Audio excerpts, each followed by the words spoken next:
I'm here with Karl Winkler at AES 2017 in New York City. Yeah, it's good to be here. It's good to talk to you. Thanks for coming by. You have something new and exciting to show, I think. Yeah, just this last week we announced the new SM Wideband series transmitters. And these are the natural evolution of our SM series, which has been out for 12 years now, starting in 2005. The new units have a new display that's a lot like the LT. It's a richer interface, a little easier to use.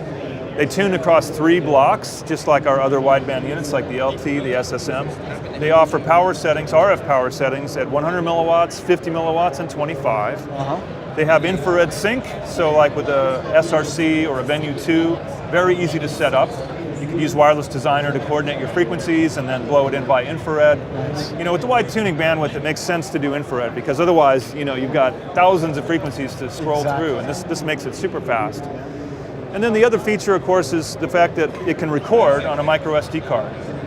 So it can either transmit or record. Got it. But one kind of unique thing is that while it's recording, you can still keep your RF carrier on and transmit your battery status. So you can be monitoring, yes, I see it, it's there.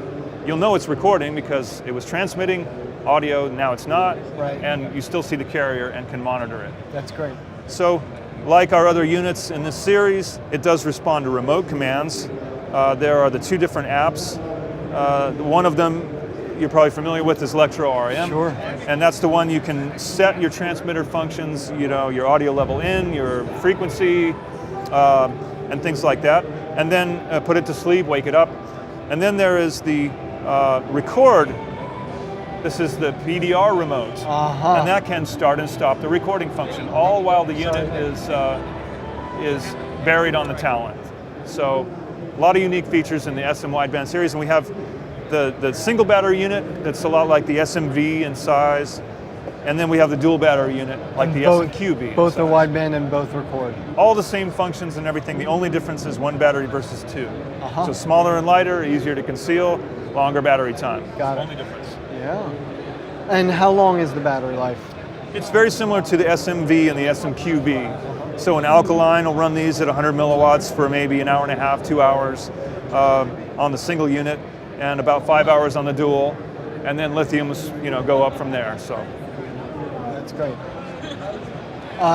Talk to me about the recording features. Do you guys have a list of media that it can record to? Yeah, we have a list of media. It's very similar for the PDR, so it's on the website and in the quick start guide. And you know, it's going to be your class 10 media, you know, the high write speed units. These units record at 44.1 kilohertz and 24-bit. All right. Okay. Terrific. I think you've heard the chorus of people that would prefer 48. Of course. So just acknowledging that. How do you envision this being used? What are some practical applications? Sure. Well, I mean, of course, the #1 application will be to use it just like you've been using your SMQB. You've got the extended features of wider tuning range, infrared sync, makes it easier to use and easier to find a frequency.